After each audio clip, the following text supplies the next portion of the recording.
জিবালু ফাদুক্কাতা দাক্কাতাও ওয়াহিদা।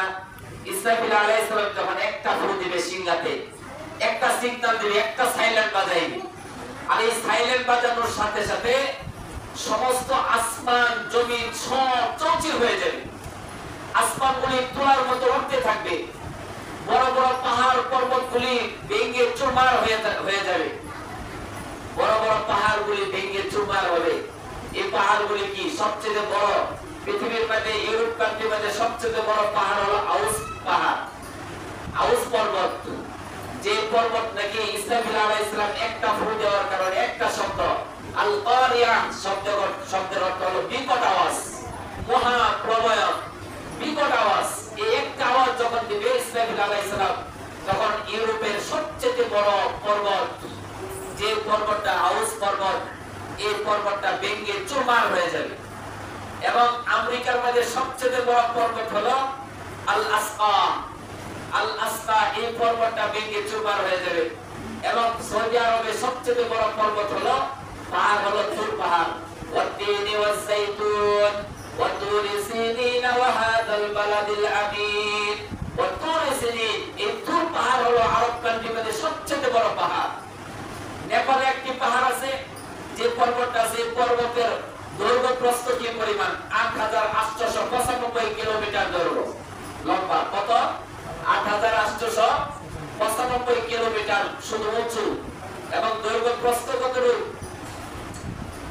দৈর্ঘ্য প্রস্থ হলো 29,045 ফিট, 29,045 ফিট শুধু প্রস্থ। এত বড় পাহাড়, এটাও কি ভাঙবে নাকি? বলে এটাও ভাঙবে? বড় বড় 10 তলা 100 তলা যে পর্বত পাহাড়গুলি আছে, 100 তলা যে বিল্ডিং গুলি আছে, এগুলি কি ভাঙবে? টুইন টাওয়ার 110 তলা করছে, এরপরে 130 তলা পর্যন্ত আছে।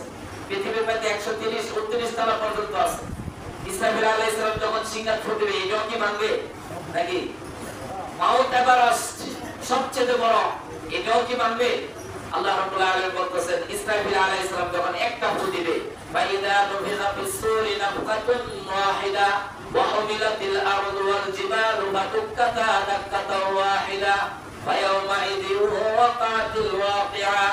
আল্লাহ রাব্বুল আলামিন এই আওয়াজ, বিকট আওয়াজ সম্পর্কে, কিয়ামতের ভয়াবহ সম্পর্কে বিভিন্ন আয়াতে আল্লাহ তাআলা কোরআন শরীফে বলেন, ইদাস সামাউ ফাতারাত ওয়া ইদাল কাওয়াকিবু ইনতাসারাত ওয়া ইদাল বিহারু হুজ্জিরাত ওয়া ইদাল কুবুরু বু'থিরাত। অন্য আয়াতে আল্লাহ রাব্বুল আলামিন বলেন, ইদাস শামসু কুবিরাত ওয়া ইদান নুজুমু ইনকাদারাত। অন্য আয়াতে আল্লাহ রাব্বুল আলামিন বলেন, ইদা ওয়াকাতিল ওয়াকিআ লাইসা লিওয়াকাতিহা কাযিবা। 30 নম্বর পারাতে আল্লাহ তাআলা বলেন, আল কারিআতু মাল কারিআ ওয়া মা আদরাকা মাল কারিআ। আল কারিআ শব্দের অর্থ হলো বিকট আওয়াজ।